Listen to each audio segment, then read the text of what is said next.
That's a little bit in limbo. Do you want to leave those minutes in draft form? You'll never have a quorum of that. That's what I mean, so they will never be published, or how would that Well, work? no, they get published. They get published 5 days. They're published as a draft. Okay, They can stay in draft form for eternity if need be. Minutes do not, by New Hampshire state law, do not need to be approved. so they just have to have the draft out there. Right. All right, so the other ones, they weren't here, so, so for the two that were here, Eric and myself, are you okay leaving them in draft mode? It's fine. Okay, so why don't we do them separately? So I don't think, do you want to vote on keeping it in draft mode, or is that just a fact? All right, so we're going to keep the minutes for August 10th, 2023 in draft mode only, because we could never have a quorum to approve them. We didn't have everybody sworn in at that point. All right, and the minutes for September 21st. Does nobody else had anything else that they want to do, modify? Everyone's happy with what they see? All right, I guess I'll entertain a motion to approve the minutes for September 21st. I'll make a motion to approve the minutes for September 21st. Yeah? Does anyone want a second? Second. Thank you. Okay, we have a first and a second. All those in favor say aye. Aye. Great. 4-0-0. Okay, so that's item number, I believe, go back to my quorum, all right. That is number 3. All right, we are now on to item number 4. Review the survey for community power, edits given by committee members on September 21st. All right, so I saw there were 2 items in the portal for that, and you handed out 1 item, right? That's just some of the wording. Oh, here it is on the other side. All right, so do we want to compare the old to the new, or have everyone had a chance to read the new? What would you like to do?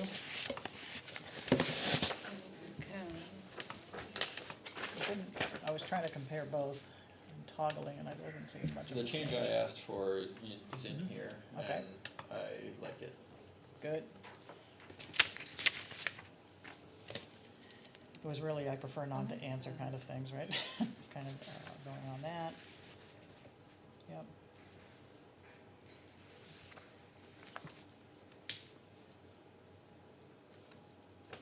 So that one is in. So this, I thought there was one on like oh, 7 and 6. that is changed, Mhm. number 9. It Yep. said take out under 18. Yep.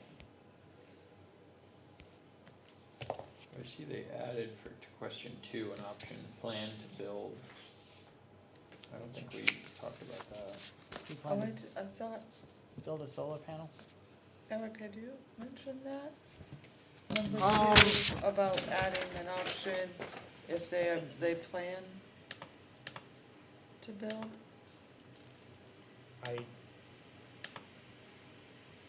Maybe? It might be in the. It's in the minutes, In yeah. the minutes, but, seems like something I might have done. Let me go back to the minutes just to verify that.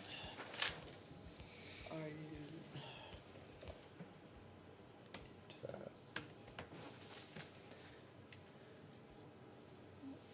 I think we were worried that they might not know what renewable was. Yeah, they didn't add But any. how did, we didn't, My primary concern was, about people answering question 5 and what they would actually understand about what that means.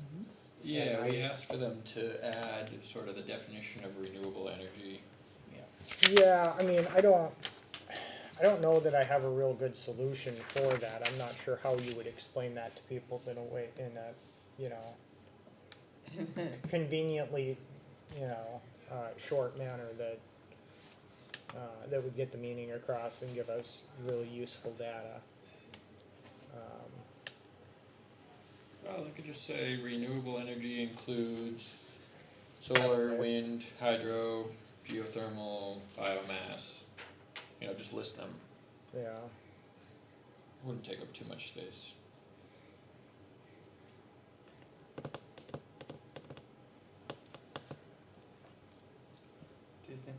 possible, Bob, to get that in that space? I think so, but I don't know. I can find out for you quickly.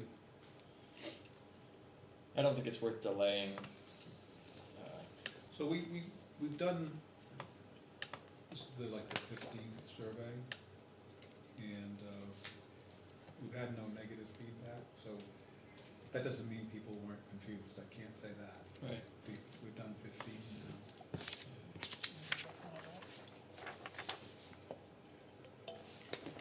You were questioning if they meant what renewable meant, right? Well, I mean, I guess, to a lot of people quickly filling out a survey, they might be like, oh yeah, I'd like 100% renewable, not realizing that 100% renewable would negate all the locally produced nuclear. That may be something else too, I don't know, but, local nuclear being a fairly large chunk of our current power supply, that seems like a fairly insane thing to want. And I don't think that most people, if they understood that, would want to not use the nuclear power that we're already generating locally in favor of renewable from somewhere else. So Paying nuclear someone isn't else. even classified as renewable. Yeah, so- Right, that's the thing I have. Yeah. Like, it's the kind of thing that, like, even if you really don't like nuclear, it doesn't make any sense to send, to pay more for renewable from somewhere else. It seems like a very irrational thing if you think about it, but I can see, I doubt anybody's who's filling this out, how many people are gonna think of that. So to give a Consider it a rational explanation of it, every time a renewable energy certificate is bought, the money, some significant portion of the money of the revenue goes into the funds for renewable energy projects that are distributed by our PUC. So even right now, I think Teresa mentioned it last time, there's a lottery for solar for residential. There's a non-solar commercial grant right now that I'm applying for, and over the years have captured $2.5 million in grants from the PUC that is recirculated money through the rec system. So that's the positive logic. And in Standard Power, we've added a department so that we can purchase recs from local projects, so we always have a source of them for our community power programs. Yeah, I mean, I think the problem comes in if you try to go 100% like Keene did. At a certain point, you're putting a lot of, you're putting some price pressure against your local source in favor of other sources, which doesn't make any sense to me. Now, I don't know if enough communities would ever opt for 100%, but that seems to be what we're asking people to give their input on in that question. It's like 3%. Yeah. Yeah, it's pretty low, to my chagrin. And in Keene, it's a little different there, because they have 100% town voted rule to be at 100% 2030. Yeah. So that example, they're actually looking at right now a 50 megawatt solar project, which would go a long way in the power that they have control over, in the load they have control over. So, there's many ways to look at this stuff, and the rec program that we will support in community power will help add to the revenue streams that are available here in New Hampshire to supplement the costs of those generators that get built. So, and in reality, because so few people choose to do anything different than the default plan, the numbers to me are staggeringly low. 2% go to the 50, and 3% go to the 100. And so it's minute numbers still. Yeah. So I do like the fact that they added the last bullet to that Yeah. question, right? That was my main concern, yeah. Yes.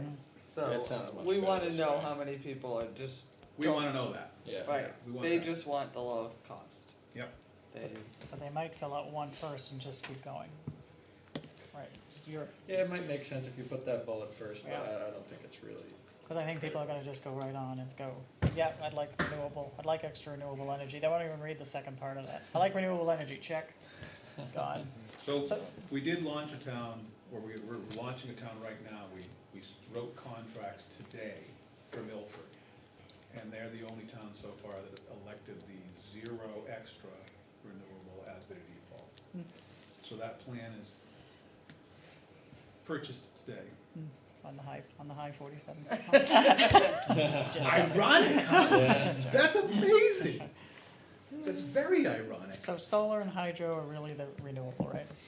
All, And wind, the five Wind, are what all are the correct. five? I Wind, mean, what's the other one? biomass, and geothermal. Wind, solar, Yeah, hydro, biomass, geothermal. I was gonna say, right Okay. here, because you could say, are you interested in adding extra renewable energy, in parentheses, you could put solar, Such as. hydro, wind, bio, Such as, and yeah. leave the nuclear out. Yeah, I mean, But we the wanna nuclear is approve kind of the this point now, though, right, so like we if can get people it don't out. think of the So- nuclear, they're not But I gonna want the get right what's information excluded. back. You know, most people aren't thinking about how the power grid's set up. You know, Oh, maybe they no. know there's a nuclear plant, but they're not thinking about whether or not it's gonna be excluded. I mean, I don't, like you said, the numbers are minuscule and I don't know that it necessarily matters, I just think it kind of undermines the validity of asking people the question if they don't understand the question. Oh, there's nothing wrong with that statement, that's for sure. It is a stretch. We wanna do the purpose of this, and we've now made it optional. The purpose of this is to try to get a little bit of the voice of the community in the plan. You know, you guys are gonna do a great job for your town, you know, you're already working hard to get this done, and it's generous of your time. But having a little bit of the voice of the community is something I just like to have, because it supports whatever when we go to the select board with details, having that little bit of a voice of the community is often very helpful, Yeah, I think it's great to have a survey. yeah. So, I would only say that I think we were hopeful that we could approve the survey this evening so that we could have it on the Board of Selectmen's agenda for Wednesday. They're meeting Wednesday because of the holiday on Monday. I know you're trying to rush it, but I think they're gonna skip 5. I think they're gonna say, I like renewable energy, check, and they're gonna ignore 5. And I do like what you said, and you can put a definition at the top, renewable energy is Or solar, even just hydro. excludes nuclear in parentheses. Something But, like I mean, that. I'm not stuck on it. If everybody else wants to approve it as it is, that'd be fine. Yeah, I don't think it's I don't think it's critical. gonna make us a difference. I think we should just get this out tonight, probably. There's nothing on it that I see that I can't agree with. All right, why don't we do a vote then? We'll do a vote on, is that okay? Well, let's have more discussion on it. Is anybody, you're awfully quiet down there. I'm good at the moment. Are you okay with it going out as is? Yeah. Sam is? George, yeah? I'm good. You're good? All right, why don't we just do an actual vote on that? So, those in favor of the Litchfield Community Power Survey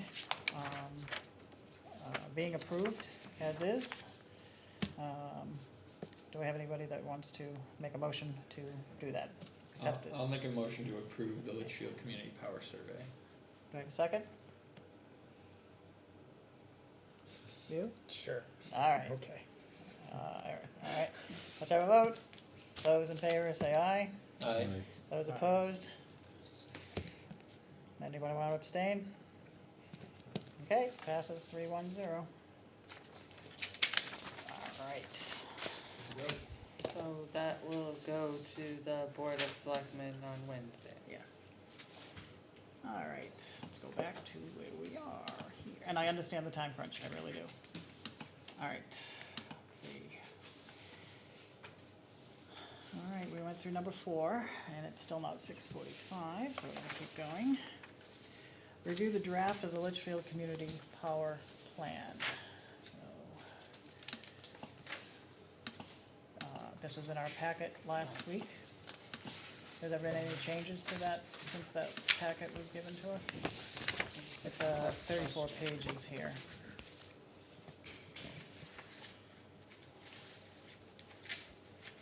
I like that, I'm gonna insert the pie chart there.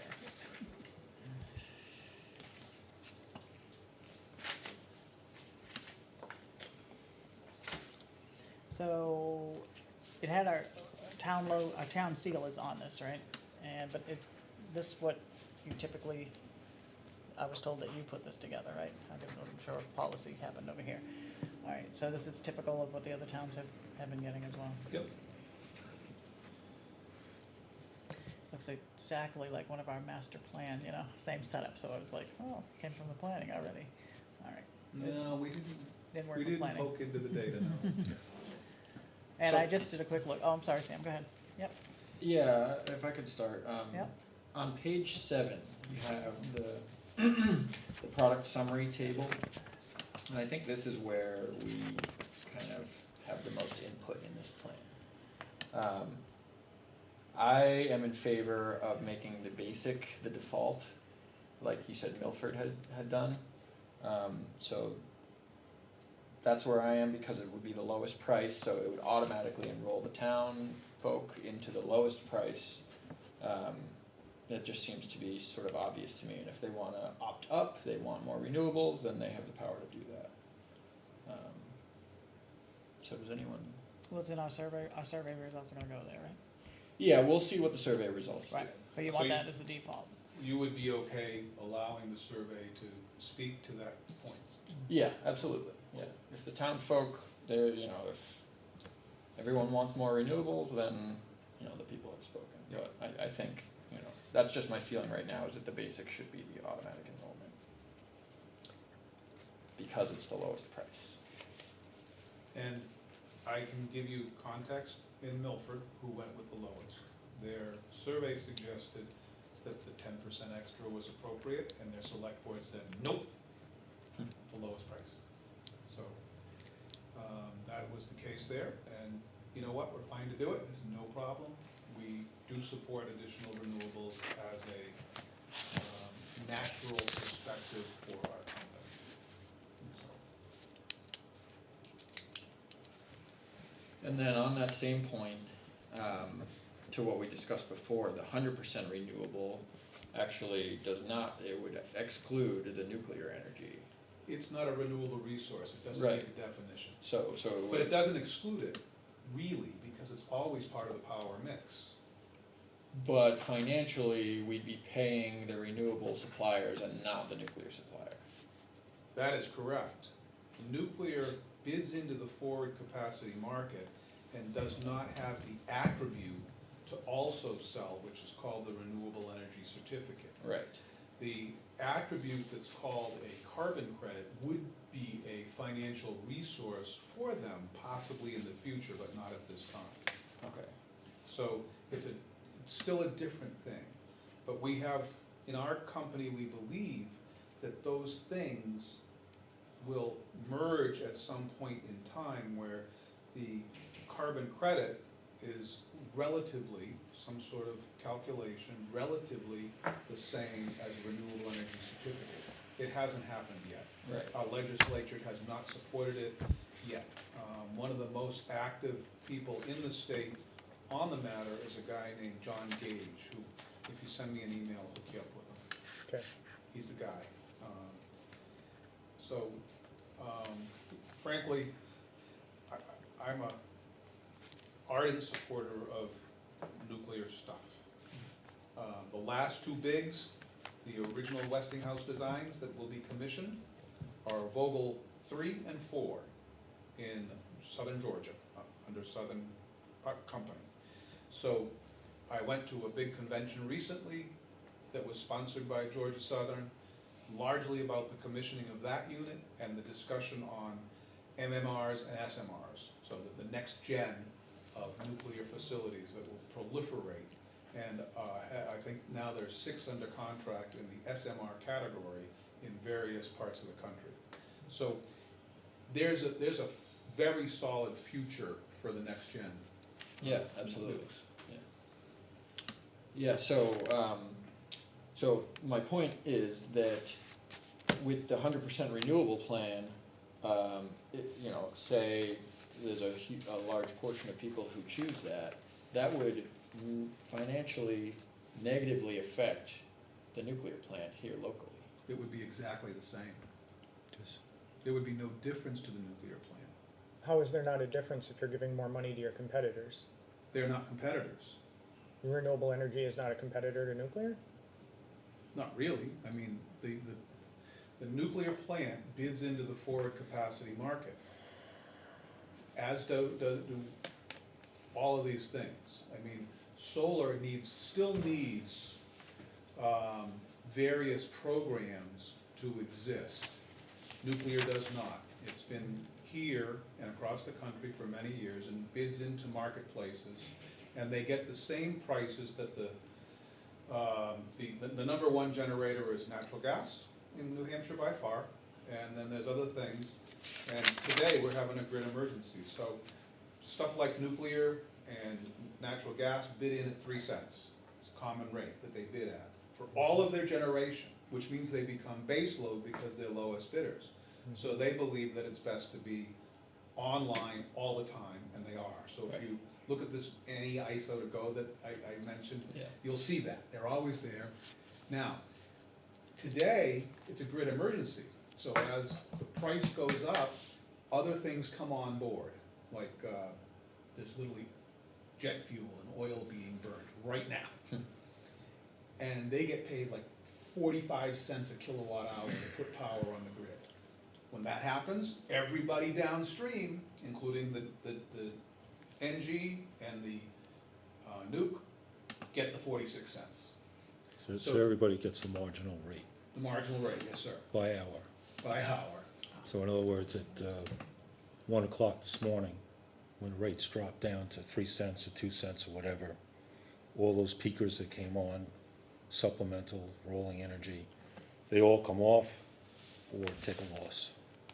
And They're that's off. typical, yeah. That's Okay. typical, that's the market. So with that said, every kilowatt hour that Seabrook produces is bought at a price they ask for.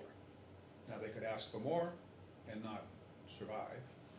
So there's, the numbers aren't different because we put on a whole bunch of net metered solar that gets paid the retail rate. It's different enough that I don't agree that it changes their, So, okay, I see what you're Revenue saying, so every kilowatt hour they produce is bought. yes, sir. Okay, that makes sense. So then my mind is going to so with this 100% renewable, is it removing demand from the nuclear plant? I would say that relatively no, because there's a increasing demand for electricity across the New England ISO. So the load is going up more than the renewables are being added. So the answer really is deep in the New England ISO data and is, you know, you can surely study that. I would encourage you to because you're into this stuff and I support anybody who is. But the electrification in general is going faster than the capacity available. So base load is in great demand and is diminishing. You know, the coal plant didn't bid in this year. Bow Coal didn't bid in. So they might, and they didn't get turned on today.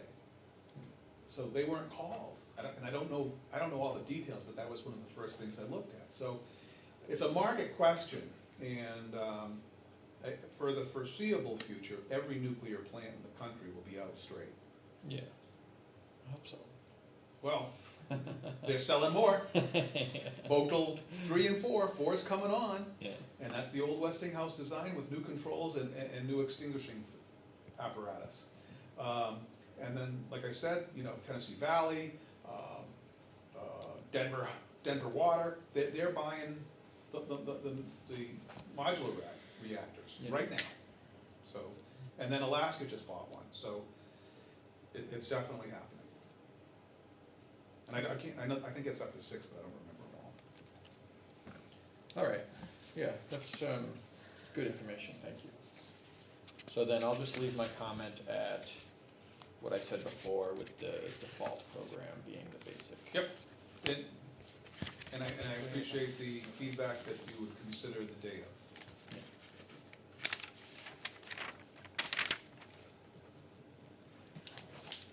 I would also favor it being the basic. I don't think we should group people who haven't intentionally chosen something else into a setting that they don't necessarily want or even understand. If people want to choose, you know, to subsidize renewable, that's fine, but I don't think we should draft anybody into doing it just because they're not paying attention to change anything off of default. Well, I'd ask you the same question, do you consider the survey? Well, I don't think, like I said before, I don't think that people are gonna necessarily understand from the survey what the economic implications are. Are people gonna understand that it's effectively a subsidy? Are they gonna understand that they're still that they're still getting nuclear power even if they choose 100%, but that they're just giving money to solar or to a renewable basket? I don't think people answering the survey are going to have an understanding necessary for us to take the survey that seriously. Also, enough. you know, I mean, the same data or the same words I've said, would say again, because I support the opposite theory, but, you know, you guys, you're the committee. We're here to get you going and get you done, and if your choices are the choices that matter, and the choices your select board select will be what it is. And also those clarifications can be brought out both in the master plan here as well as the educational materials, I would assume. So We people spent have a an lot of- opportunity. Great call, George. We spent a lot of time on this. I was in Rollinsford last night doing their first public meeting, and we did spend a fair amount of time on, you know, the differences between renewables and baseload. Yeah, I did have, following on a prior question, on rate classes and applicable classes, I guess, and just kind of help me make sure I understand this correctly. In the opening on page 3, basically all the residential, commercial, and industrial customers, as defined by Eversource's tariffs in the town of Litchfield, will be brought over into one of these 4 classes. Not quite. Okay, go ahead. I'm trying to understand, because as I walked through this, it was not clear to me who's being brought over, who's not being brought Yep. over, The if they clarity- opt out, if they don't take any option. The clarity is based on their eligibility. So if they're being served by a third-party supplier, Correct. they are not eligible. Right, and that was the only exception. In other words, everybody Right, who's so- currently with Eversource. So you can assume that all of the large meters in town, 98, Right. 99%, are served by a third-party supplier. And then the R meters, small business, is a pretty high percentage too, because we've had high rates and our market has been pounded. So a lot of those won't be eligible. And then 5 to 8% of the community has probably already selected a by mail or by internet third-party supplier on an individual basis already. So each of those categories, because they're being served by some other mechanism of third-party supply, is not eligible. Everybody else, Right, but everyone who has Eversource as their energy supplier would be brought over. yes. Or is Right. there other utilities here, or is it just Eversource? I'm assuming it's just Eversource, which was another general comment, you know, could we do a global replace on this so it's clear? There's a number of terms that are used throughout the plan that are somewhat confusing, at least as I was reading it. Because in one area you reference the commercial and industrial and whatnot, in another plan it's applicable classes versus the tariff. So I come from a utility world. I can tell. So I'm trying to understand this as we move forward. The other major consideration is for those, and there's 2 classes in particular that I'm not sure how this plan impacts. Again, currently served by Eversource. One are net meter people, Yep. and the second is those on assistance, electric assistance of some type. So let's go back to the easy one. Right. Assistants, they get the same percentage. So it's a percentage discount. All right, now, let me just go here a little bit, because maybe I misunderstood the wording in the plan. Electric assistance, okay. So, on page 16, third paragraph, the EAP discount does not apply to the supplier services portion of an electric bill when a customer chooses an independent supplier for their electricity needs. Now, again, without a glossary, I'm assuming that Eversource would be supplying that if they were their energy supplier.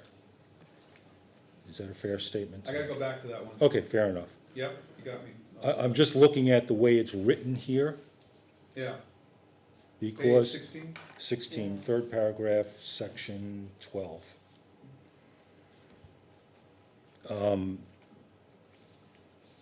Yeah, I'll go on that one. Yeah,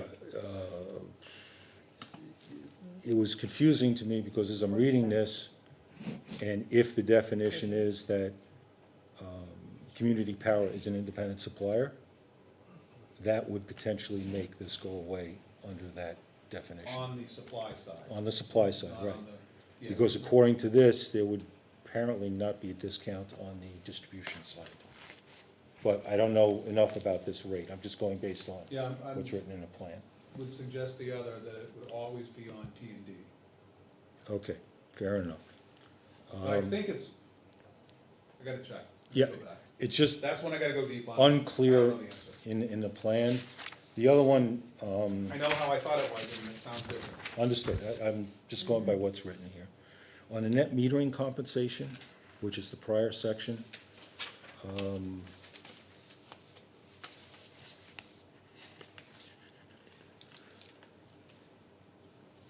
I think it says here, program is.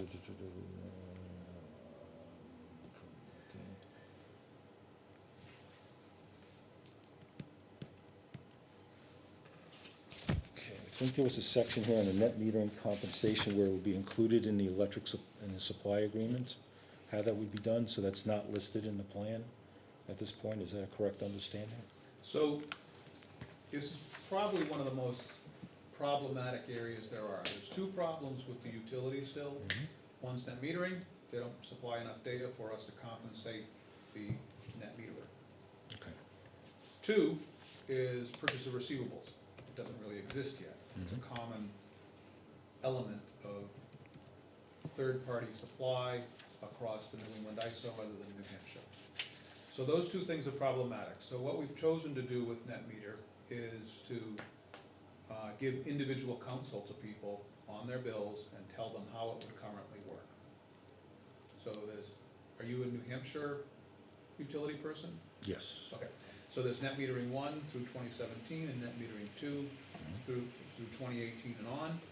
And net metering 1 puts all of the values in one bucket and says this is the value you can bank or enjoy.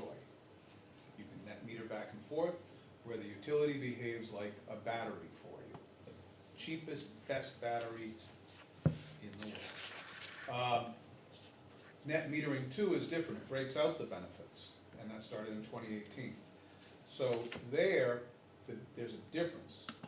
So it only credits the supply value, 25% of distribution, and 100% of transmission. Other ancillary charges are not included in net metering 2.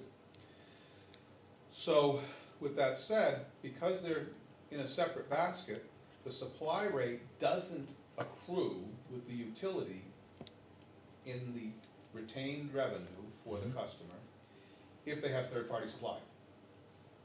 So in many cases, if you have net metering 2, it's better not to join the plan.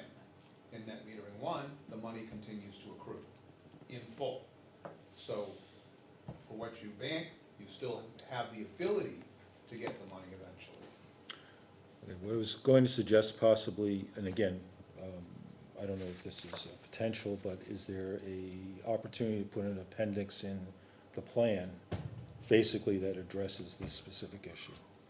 So As simple as, that's a great as question. simple as It's a possible. great question. We haven't done that at all. What we've done is contact people so that we can give them personal service, because we think it's, we talk about what people understand, this is a tough one. Yeah, and it's, I And think I it's. saw here that somebody wanted to break it out and opt them out. We've elected to give extra service and hire people who can talk about it to folks individually. So, literally, for a sophisticated user of net metering 2, we might suggest they arbitrage and be on net metering in the summer and be on third-party supply through community power in the winter. It might pencil. At the last meeting, when the other representatives were here and I asked them about this, I attempted to press them on what happens if they aren't able to talk to people. It does happen. Because my concern is that if this is an opt-out and for whatever reason somebody isn't reached or doesn't opt out, Doesn't reply. then I think it would be a very bad thing for us to opt in those people without their understanding of the program. I mean, we really shouldn't opt them in at all. Anybody that's net positive output is just straight up going to lose a lot of money with this. Oh, if it's net positive? Yeah. Oh, yeah, I agree 100%. So there's I'm no, net positive, I don't belong in a plan. there's no way we should be automatically enrolling those people. Well, we don't get that much data to know who's net positive versus who's 50%. At 50%, both plans have, both NEM 1 and NEM 2 have some logic. Well, in that case, we shouldn't be automatic enrolling anybody who's on net metering because we don't know. Well, that's been the choice of some of our competitors. Our choice and our preference is to offer personal service so that they have the choices. And they'd still have the choice, they could opt in. So I believe the town would have that data as far as who our customers are, because it would be on their assessments of their Oh, home, that's a second the- piece of data, yes. right? Yep. So we could reach out to, make a targeted effort to reach out to those people that we know have installed solar arrangements. And we eventually get the same data through the utility, but we could check the list too that way. We could comb the list if we have both sets of data, it would be more accurate. Right. But your point is true. There's still people who ignore everything. Mm-hmm. Or just, I mean, I know most of the people I know don't answer a phone number they don't know. How are you gonna reach them? And how do you know that the person you're reaching, whose name is on it, is the person who actually understands it in the household? Well, there's definitely a whole set of possibilities in every scenario like this. We just believe that the folks who are net metering are folks who deserve the opportunity to participate. And so that's what we've done so far. I'm not saying it's the only solution that we can do. I'm saying it's what we've done. And we did it for the first four towns, and we've had apparently good results because we're ending the summer months and we've had no negative feedback. Yeah, I'm sure that I am an example of extreme outlier in this case. I might be the only person in the whole town that's going to be substantially outputting net positive energy next year. I'm probably the only one in Lineborough. But that's going to change a lot. Over the last decade, the relative cost to output for a solar setup has dropped in value by something like 90%, depending on how you count batteries versus cells. Something similar is likely to happen in the next decade, while the costs of power continue to go up, almost certainly. That's going to radically change the economics, the benefit of people doing what I'm doing. So we could have a situation 5 years down the line where there's a lot of people like me. Maybe, who want to charge their own cars at their own house with their own power. Yeah. Yes. Sorry. What if somebody is automatically opted in and a year from now they put in solar? What happens? Same thing, they're willing, we would offer to talk to them about what they want the most, So you would know that they put in solar? Yeah, You because would. that's the one piece of data we know from the utility every time, is the flag that says they're net metering. Now, that person who puts in solar can do whatever they want at that time, they can Yeah. opt out of the plan, they have that freedom anytime. So, but what we hope is that the utilities soon follow the law. We hope that they follow the law by the time your group of folks who are in town meeting in March this year launch, that we actually have the utility providing enough information so that the answers are obvious to every question with net metering. May I ask a That is question? not the case right now. Before we go on to another topic, because with this moves quick, do you do any videos at all for training that we could post, like to answer that We have specific not. question? We have Would not that- done videos, Could we get one made, or could we, hi, John. I mean, this would maybe help the population, right? You're saying, I mean, the some- situation you're talking about, or I- training before we even But- get to our public but meetings, that people are already. Eric's logic is still true. Oh, I agree to There'll that. be some people who won't pay attention. Yeah, I mean, right, as it sits But they right may now, if you have an reading this email on the document, government I have website to no send them idea as a video net link. metering customer what any of this means for me. Mhm. So I would say that any kind of information would be an improvement over this. Cause I read Right. this and I look, I don't know if I'm getting a good deal or not.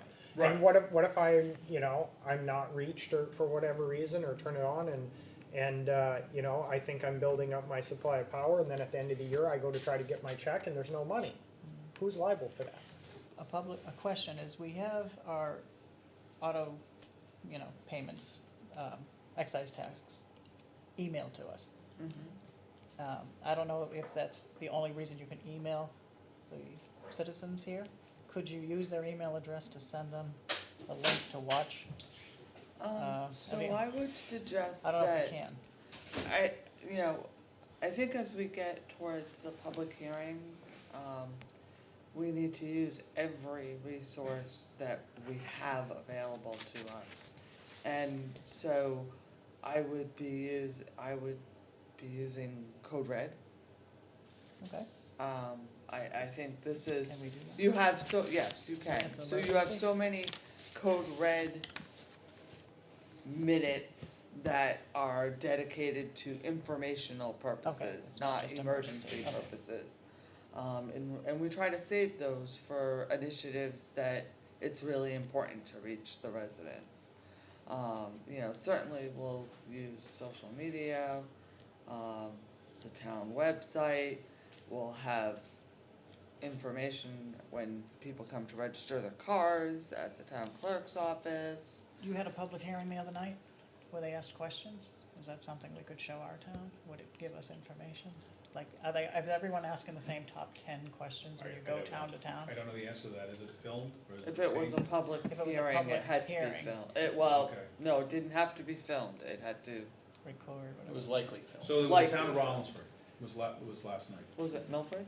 Rollinsford, Oh, Rollinsford. tiny town. I'm just trying to see if Oh, there's yeah, something they we can might get not. where our No, they public did. can I'm pretty watch sure they did, I think. a lot of They things did before tape it? they go to Yeah. our public hearing. They already have some Right. information. I'm primarily concerned about this affecting Well, people who don't know that it's going to affect them yet, Right. who haven't decided yet or even considered their solar installations yet, but who will over the next few years. Yeah. All those are valid things. Again, we expect to have more data from the utility where it's a lot easier to, assimilate right and wrong and good answers. Right Yeah. now, we start with, what do you care most about, the money or the renewable energy? That's the first question we ask. Yeah, And then from there, we give them the financial scenarios of each answer. I feel like it's not a good policy to opt people into something automatically. Well, here we are. This is community power. We're opting them in to everything. It also strikes me as a bit competitively unfair to the other companies that require people to manually opt in, like Energy Direct or so. So Direct Why- has bid on both of the community power plans we've done. Hmm? Direct was the winner of the first bid and was not the winner today. So they're doing the same thing you're doing. They are the supplier we use. They're the supplier you In use. Keene and those 4 towns, they will not be the supplier in the next 3 towns we just had bids on. Okay. But they've been very, very nice. Now, I can't say that all of the third-party suppliers will be very, very nice. When people have called them and ask them to be in the community power plan. If they're on a by mail contract, they'd let them switch. But they made some offers to maintain an 8-cent rate to people. So, you know, there's two sides to the coin. So that's an example of direct energy. E&H we know is A, less scrupulous, and B, less available for conversations. So there's a wide range of third-party supply by mail stuff out there. So the direct is performed nicely. But again, you know, they have, because those entities know that, you know, community power is on the way here, they've been, as we, you know, put towns in the PUC to get approved, their plans approved, they get massive mailings the next week. So they're watching all the data too, so they're taking it as an opportunity. It's interesting. It is.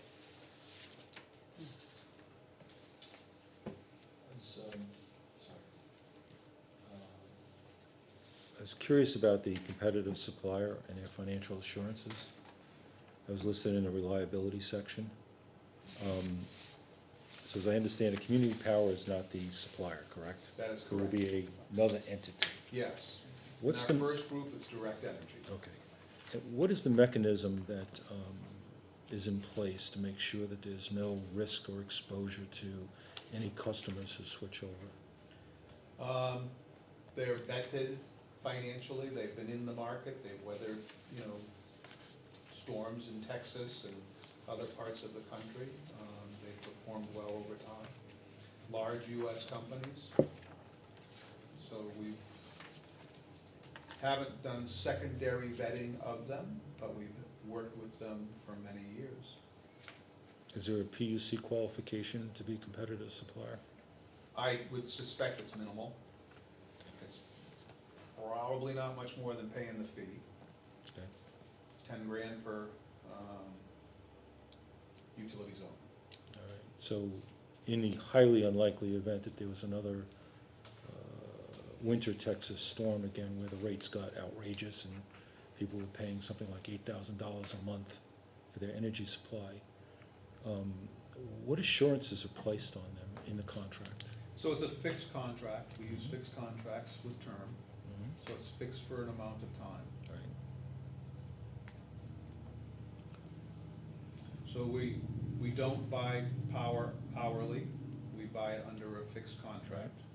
We have competitors out there who are buying it hourly. And ancillary services for any shortfalls, how is that covered?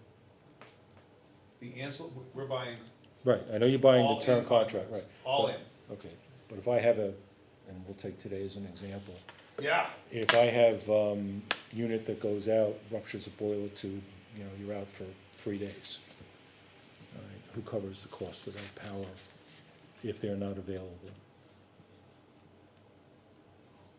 So it would be like today. Mhm. The grid price would go up. Okay, And the third-party suppliers who own the contract for a project like Mhm. this would have to maintain their contract rate. okay. Okay, And lesser companies have gone bankrupt in those situations. Startups often go bankrupt.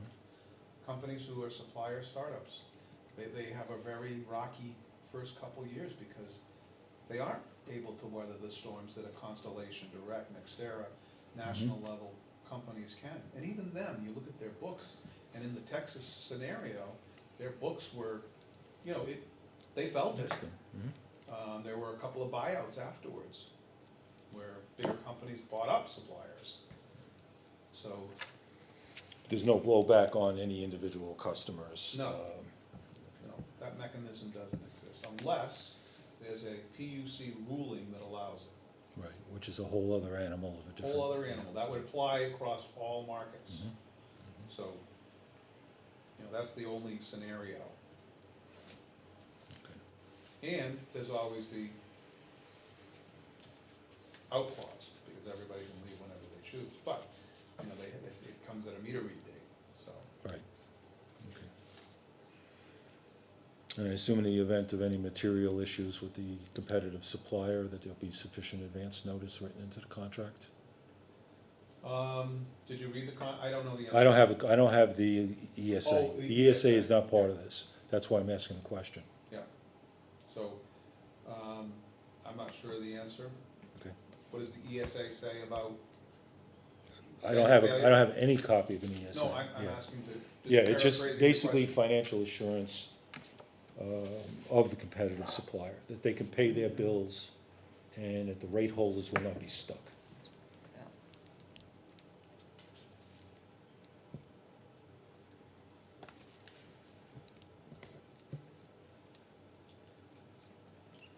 So we're not to the ESA yet, that's for sure. So, Correct. I'll get the answer, but it'd probably be helpful to stick on the plan for a while. But it's a good, valid question. I mean, that can always be indicated in a plan, that, that there is no liability in the event of a supplier default. The other one was the prior one from the customer switching back. Now, I've been on community power, I go off for some reason, I wanna come back. How do I get to then current market rates rather than a program price? Where would I find those? Do I call you folks? Is there a website we go to? That applies to you if you're R, GV, or OL meters. So you need to ask. Okay, so I'd have to call up, it's not listed on the, It's PUC not, it's not website. the G, no, okay, no, it's not G meters though, they can come back at the price anytime. okay. The contract price? The contract price, the G meters. Okay. The ones that are considered commercial Mm-hmm, are subject to market rate. okay. All right, then, again, I'm unclear on what this means. All customers that join the program having previously opted out may be offered a maybe offered a price based on the then current market rates rather than a program price. What I think I understood you just to say does not seem to be consistent with that sentence, which is on page 4, second bullet, top of page, second paragraph, about the third one from the bottom. So I think that needs to be clarified. Okay.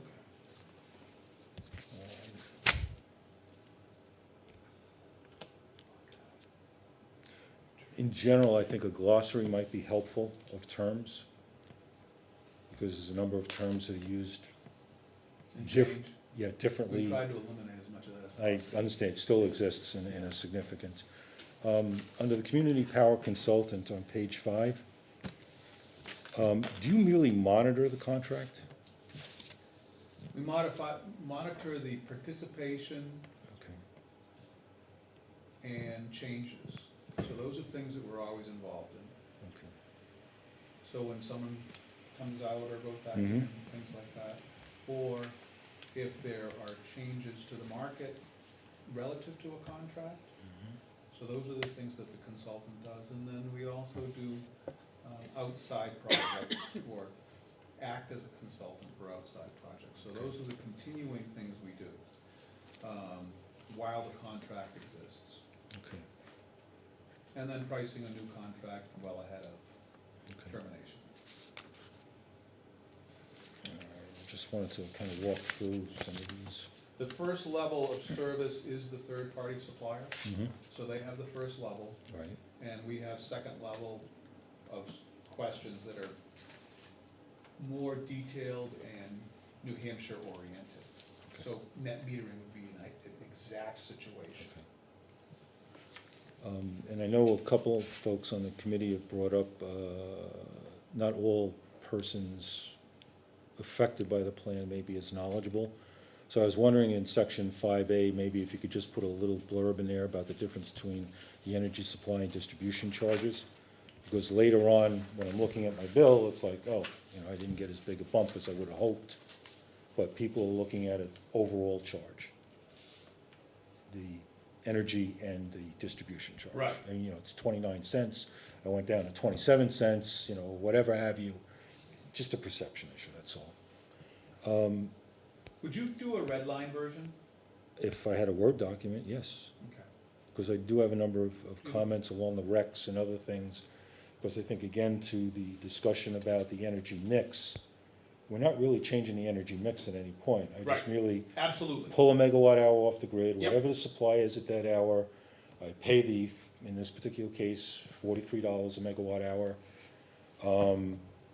But RECs, we buy, if I buy 100 megawatts, I buy 100 RECs at whatever the price is. It's split open. I'm not sure that that is as clear here. Plus, the other thing too, I think one of the charges of the Energy Committee is to climate change and carbon, and, which this really doesn't impact per se.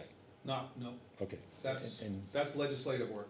understood, but again, an explanation as to what I'm actually buying here when I go for the program.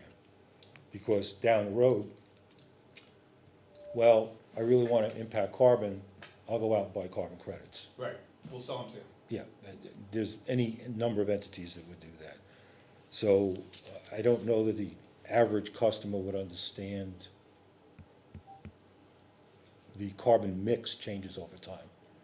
43 cents a kilowatt hour, you got every oil burner out there going. So you have a much higher carbon content than you would in the middle of the night when you got the nuclear plants and, the hydro and everything else going. I don't think I have anything major if we're just looking at, So George, do you have a card, or do you have a? And we didn't receive the Word document, but I think that Yeah, would the be, PDF, yeah. that would be great. So send it- especially given a time, especially given a timeline. To the committee.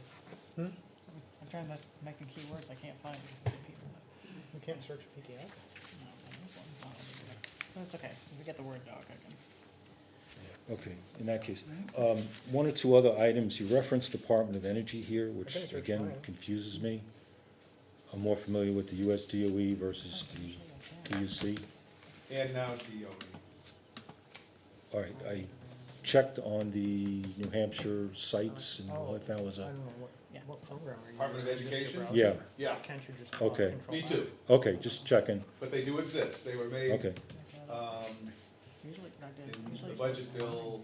fair enough. Okay, so the Two site years doesn't, ago. site doesn't exist yet? I don't know the answer, I think that there is a site, Yeah. you can put in Because I Department just of get like Energy, these it'll- $3. NH Department of Energy. I did. will come up. Search Yeah. find. I thought that was how I got it. Oh, she can What- do that. I don't Maybe they know. made it as images. I found it too, so Yeah, I did. okay. too, yeah. And again, that might be me, I just did a quick search on Yeah, that. they did the text Um, as images, it's not text, that's why. No. Yeah, Yeah, 'cause mine comes up 0, 0. I see. Yeah, I think most of the others are generally clarifications.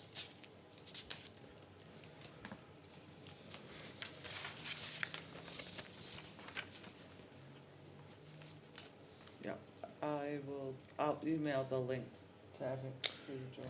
Okay, and one of the other things too here, No, the Department of Oh, Energy. okay. and this goes back to the monitoring of the contract. I noticed in a couple places that if the town, if certain things occur, like, I think termination of contract, the town is required to make the notifications. I'd rather have, Community Power make the notifications at the request of the town or upon request by the town. I'm not sure that one's gonna be easy. Okay. I think I would like that though, but I just wanna make that as I a data understand point. that it might end up staying alike versus I think that could be statutory. Not The town signs for the contract, correct. not the committee. No, I understand. Okay. But as an agent, or what was the specific term, consultant, you could be charged with that responsibility as part of the plan. Is that correct? Okay, I'd have to You're look deeper closer. than me on this right now. I think that was it for the moment. I had a question on page 11, the ongoing outreach and education, at the bottom. It says you have ongoing campaigns to recruit participation into its optional products that contain more renewable energy than required by law. How often are you reaching out to the town people? Largely defined by your committee. Okay, We good. support the committee in 'Cause those endeavors. Okay, So I would recommend maybe like once a year, you remind people they have an opt-up option. I don't want us to be badgering the town folks saying, Yeah, pushing, I agree. hey, get more renewables, you know? So at on Earth Day, we did it in Keene. So far, that's really the only opt-up campaign we've done. Okay. Yeah, I just wanted to make sure it wasn't like little note cards in the mail every week or anything like That's that. expensive. Yeah. Couldn't it just be put on their bill or something? No, They won't No, really. bills, No. utilities. no, we get one line on the bill. Yeah. Oh, really? Yeah. Oh, Oh, yes. because Yeah. Eversource still bills it, or? Yeah. I Oh, that's see. gonna stay that way for a long time. You know, Interesting. we'll have Litchfield Community Power, that's the one line we get. Hmm. Um, Tax bills. the rates are reset twice a year? By the utility? Yes. Yes, for February and August first. Okay, February, August first. So we'll know the next Eversource rate probably on December 19th. Okay. It's not a weekend day. So in other words, one way of reaching out would be to update whatever the Litchfield Community Power website is around those times. Help people make an informed decision if they wanted to go back onto the program or enlist in the program. My understanding is, so whatever education we're putting out, those type of things, is the responsibility of the committee to, It's not something we've adopted as a responsibility to notify people what the utility does. Understood. It's surely our intent to always try to be under the utility rate, but that's not a guarantee either. Right, right. And the contracted rate for power, whether it's a 12-month or 24, whatever have you, that's the rate. But these periodic changes in February and August, once they're effective and posted, is really what I was trying to get at. In Yep. other words, as these rates vary throughout the course of the contract term, people may say, I've had enough. You know, let me look at this alternative, which being available on the website versus on the Litchfield Energy website versus, let's say, going to the PUC, might be just a little bit easier for people. Yeah, that would be, I think that would be something at your discretion for sure. If you needed material or information, you know, I'll be happy to supply it. We actually print a standard document on LMP and rates of all the utilities for concerned entities, well, usually C&I, but if that was something the town wanted, we'd be happy to provide it as it, you know, as it evolves each 6-month period.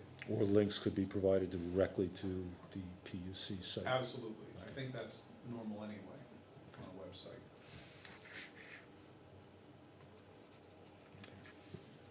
When you talk with the utilities about this plan, what's their, how do they respond? Are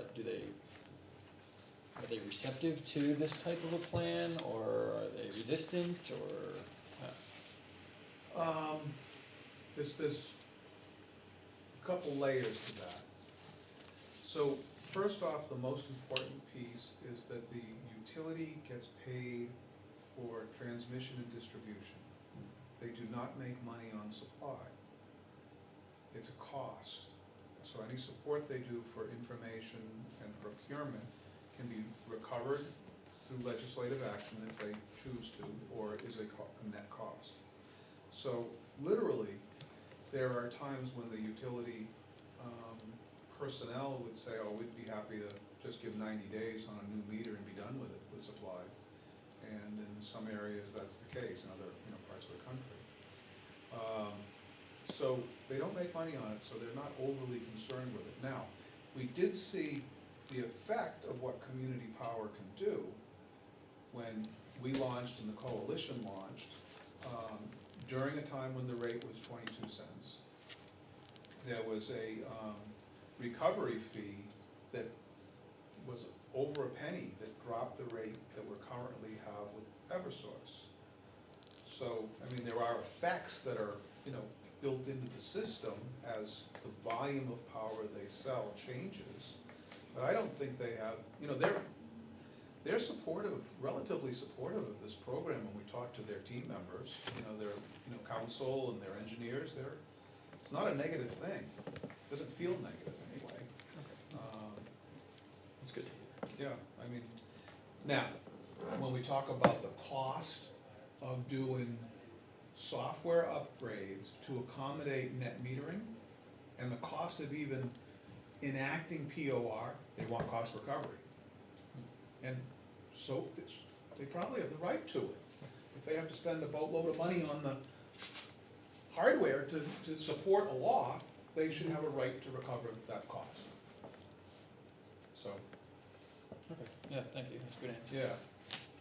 yeah. I'd just like to do a little housekeeping here.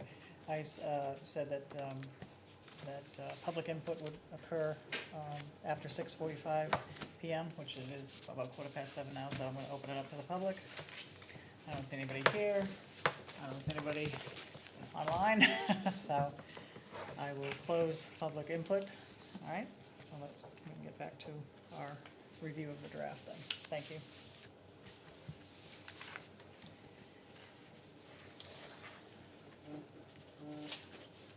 So what's our timeline on this draft? Do we have another go around? Do we have another? So on your timeline, it suggests approval Where's by that time? October Oh, here it is. 24th. That's pretty brisk with the volume of information George would like to work on. Mm-hmm. It is. So, The cycle time for approval is statutorily 60 days or automatic approval, and the PUC timeline is typically 59 or 60 days, so that we don't get them early. Mm-hmm. But with a November, if we were really, submitting this for PUC approval in the November timeframe, somewhere along this timeline, or even, 2, 3, 4 weeks later, we would still have it approved by town meeting, which means that a fast launch after the town meeting vote would be possible. And to me, that's a good goal, is to be able to launch shortly after the town approves it. but do you really have to have the plan approved? You don't need to have the plan necessarily approved before the public hearings, do you? No, but we have a draft that we're working on, and we can talk about what we have done. But in the public hearings, it's usually a very generic conversation with one or two good questions, but, none as deep as we're talking about today with carbon and REX and detail of, the level of detail. Just does not happen that deep. So it's a 20-minute presentation, 20 minutes of questions, and it's much more generic. So, that doesn't necessarily mean that we need to have it approved on the 24th. We can continue the conversation on that meeting that's already scheduled for October 24th.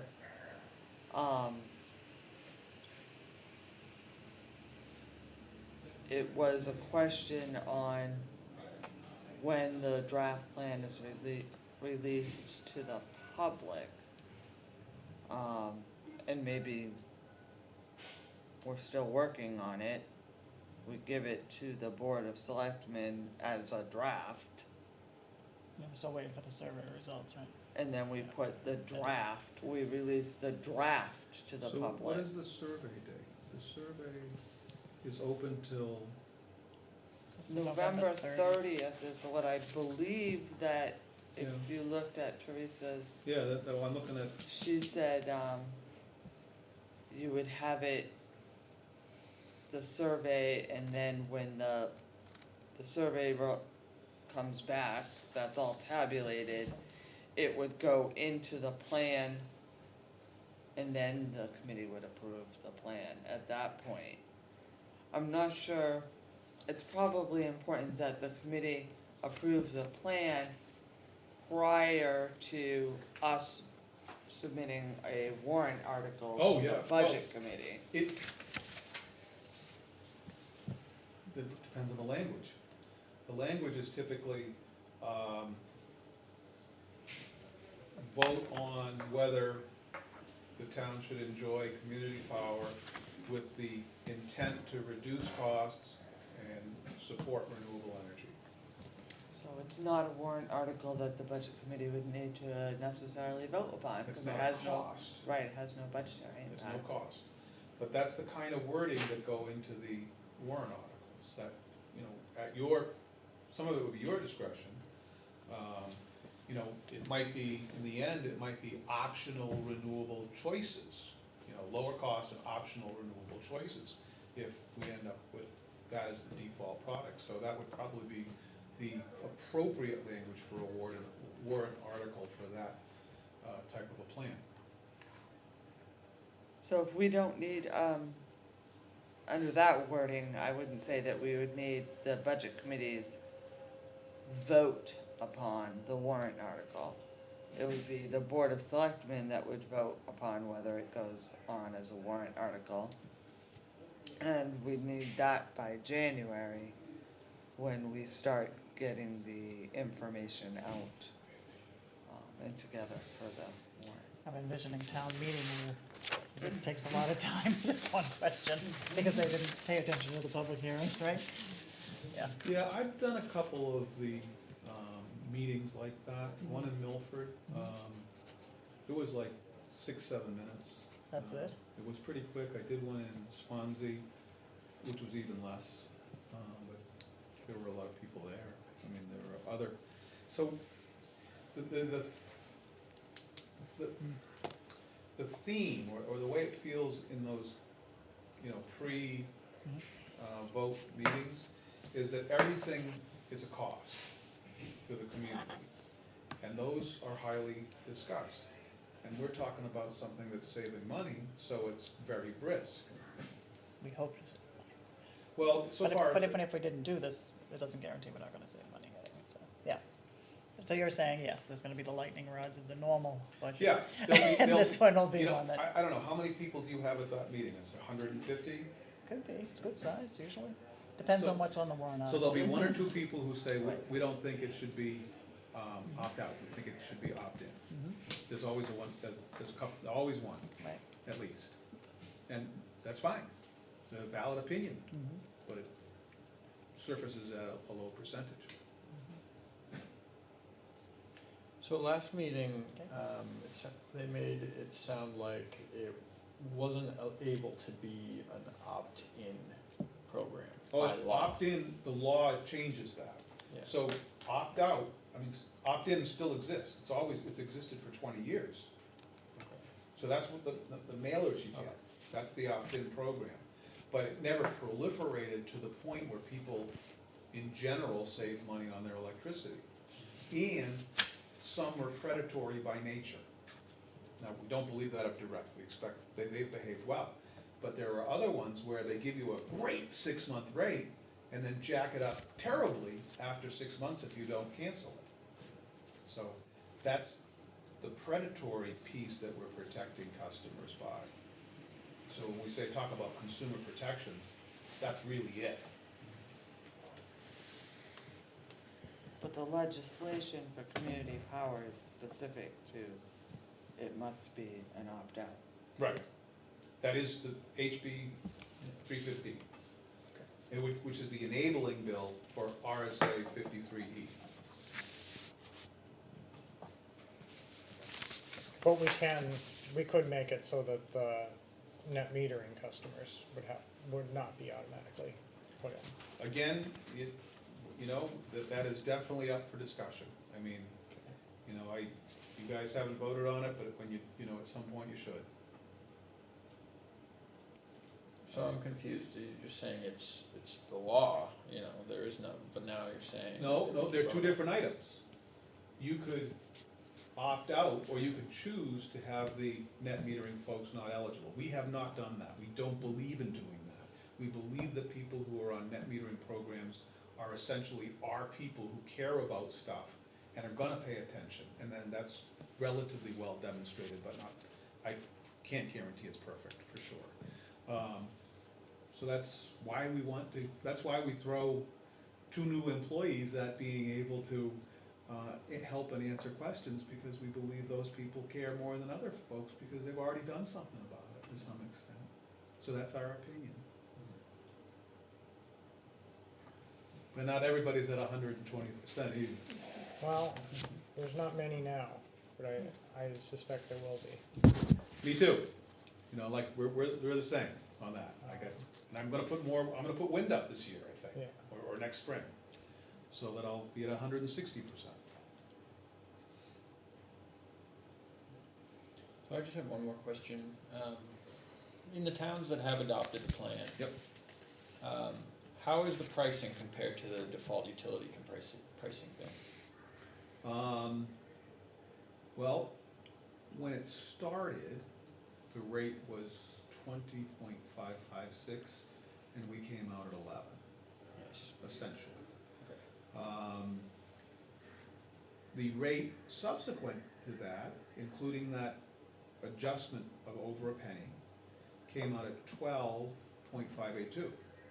So now that the savings is much less in that original group, but the utility is already suggesting that, A, they won't recover a penny or more towards the rate this time around, and that the market says it'll be higher anyway. So we're expecting it'll be 14 cents. Has there ever been a time where the default utility plan was less than the community power plan? So we don't have, it hasn't been around long enough to answer that question well. The answer is no for your question, but the answer is yes for long-term third-party supply contracts. Yeah, I understand it. It could, of course. but So I'm just if we wondering look if at that happens. long-term on third-party supply contracts, during COVID, the electricity supply rate with Eversource went down to 6.6 cents per kilowatt hour. At that time, most of the contracts I had out for C&I customers were 6.8. So for that 6-month period, they were underwater by 0.2. Now, of course, the rates skyrocketed after that, and those 6-cent contracts that are now, in some cases, expiring this November, have had a great lifetime of massive net savings. Yeah. But the last of them expire in November at that rate. Yeah, thank you.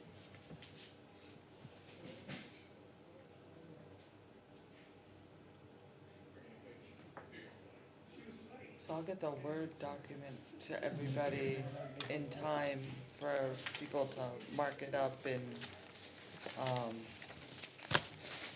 we can review it at the October Yeah. 24th. I Dive. believe it's here. Hmm? I believe that Next meeting's meeting? here. Oh, you want me to check? We have a public comment period coming up. Is that on the draft only? Is that what you were expecting for that?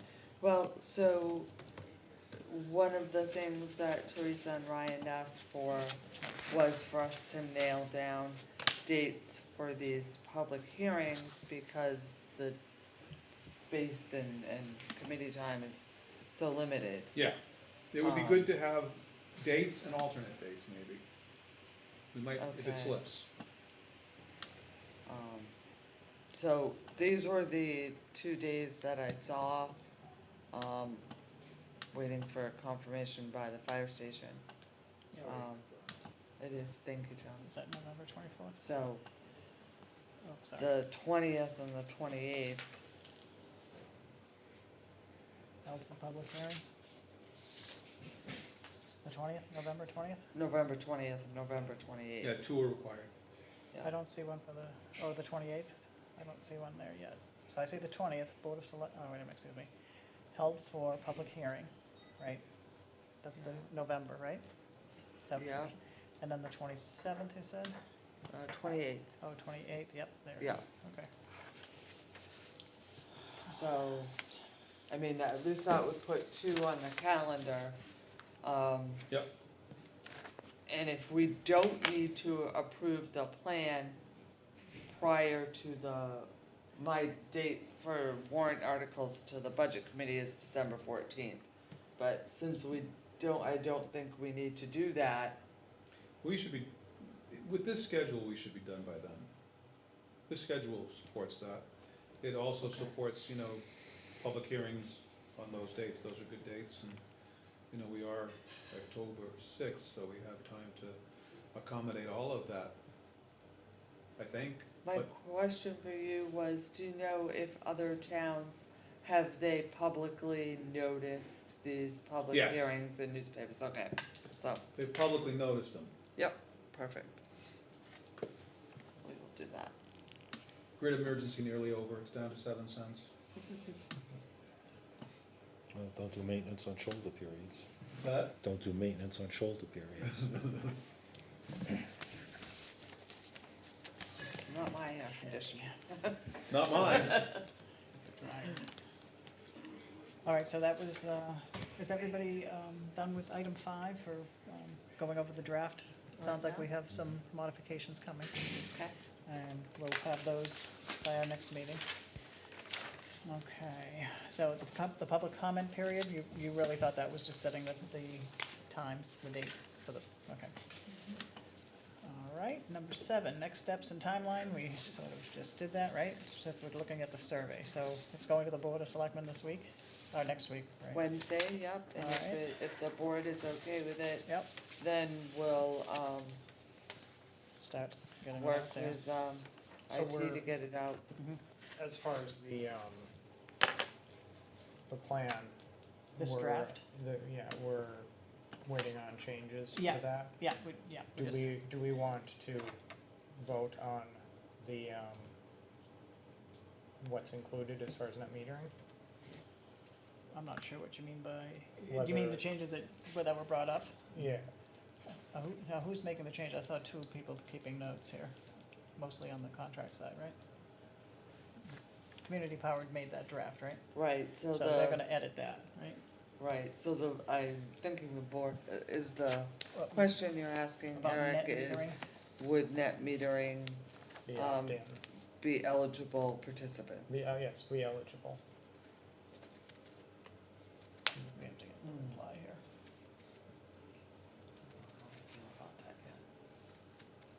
So you wanna have that in the draft, right? I would like it to not be eligible. I think that's the right way to go for net metering customers.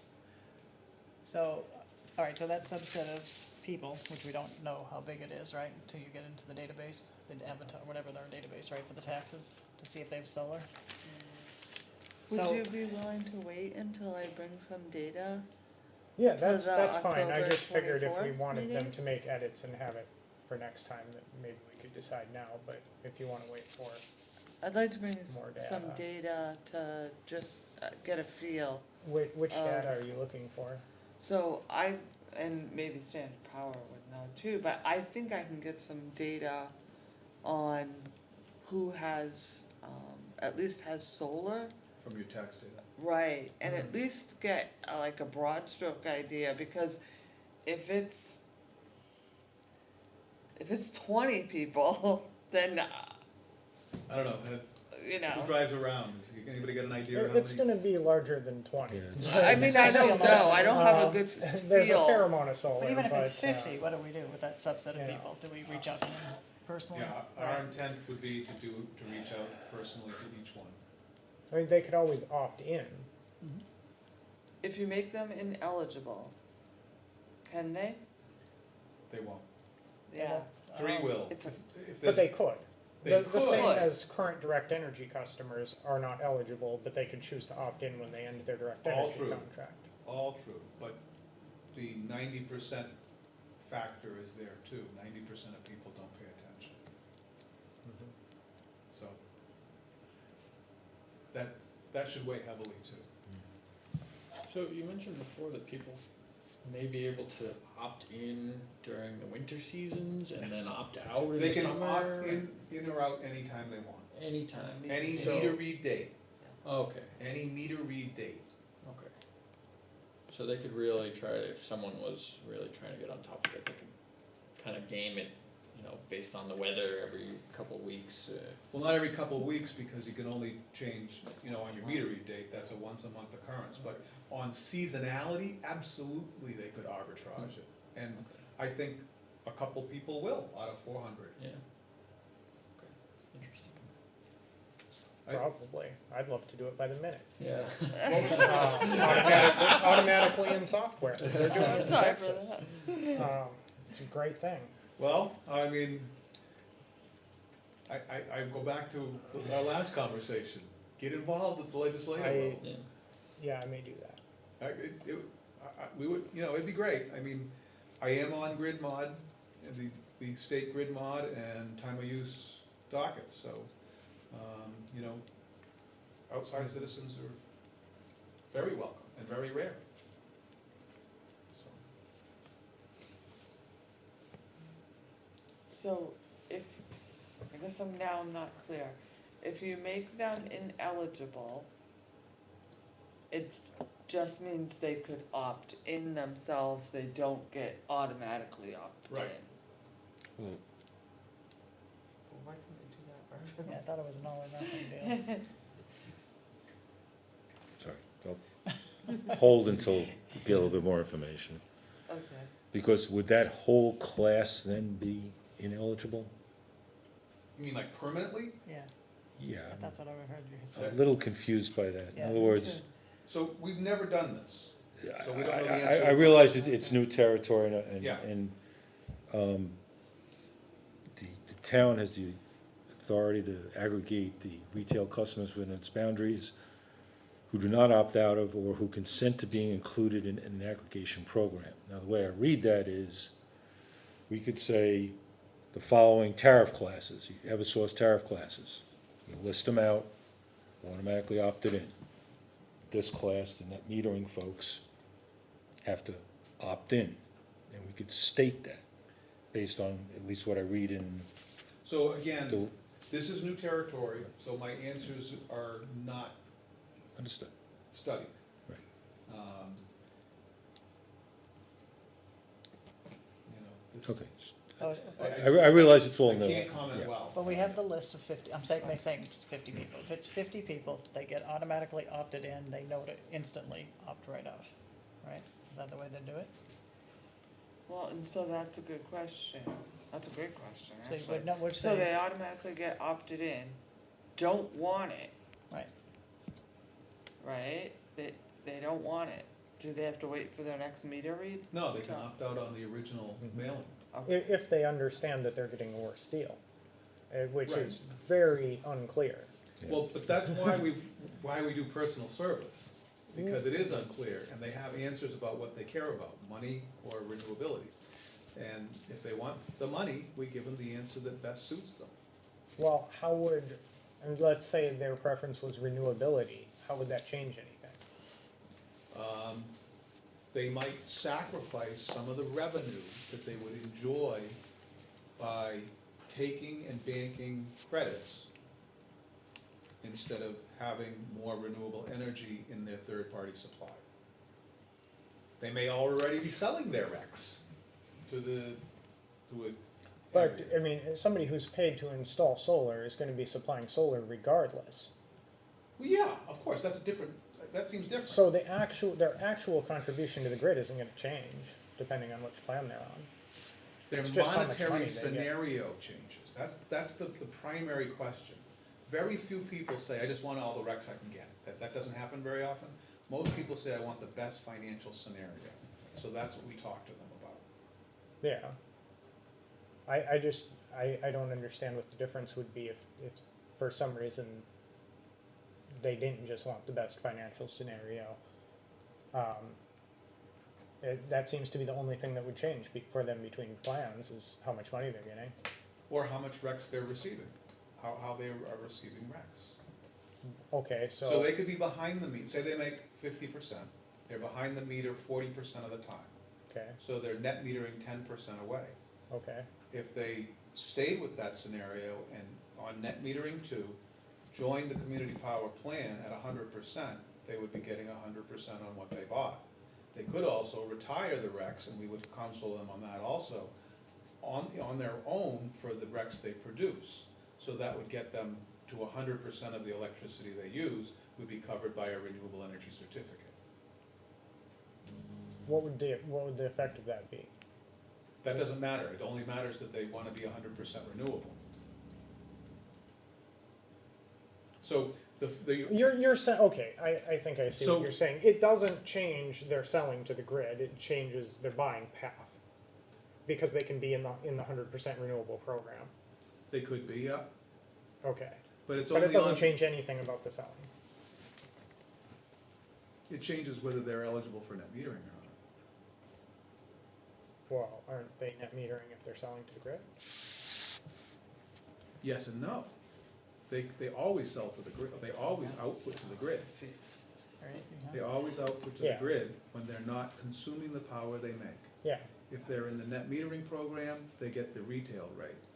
If they're not in net metering, when they export, they should get the LMP rate. Which is okay, so 3 there's cents, a, or the numbers we looked at today. So there's a few things that go into these answers, and that's why, you know, we're using humans to do it. Not just a letter that tells them everything, it's looking at a bill and doing the math while we're there, or online. I mean, do the people that are supplying power that are not on net metering, nothing we do with the eligibility of net metering customers would affect them, would it? Because they're No. not net metering, so, Nope, it's hard to imagine a scenario where it would affect somebody who's a non-net metering person, what the net metering person does. I wouldn't think so.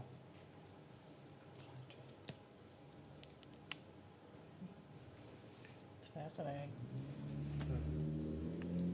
All right, so we're still on the next steps, right, in the timeline? So it sounds like the draft of the Litchfield Community Power Plan, we still have another iteration to do Yep. that, to make sure you had what George wanted, Eric wanted, okay.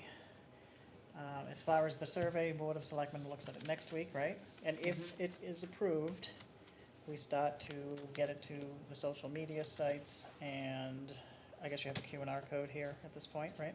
Yes, The so town- and our we town would have, website. the trifold. And a hard copy in the town hall, right? Yep. And so Teresa was going to get back to us on whether the name of the committee. Oh, committee, yeah. It's referred to in the law by two different things, Community Power Committee and Community Aggregation Committee. So we defaulted to suggesting that you are approved as a committee with one of those two names.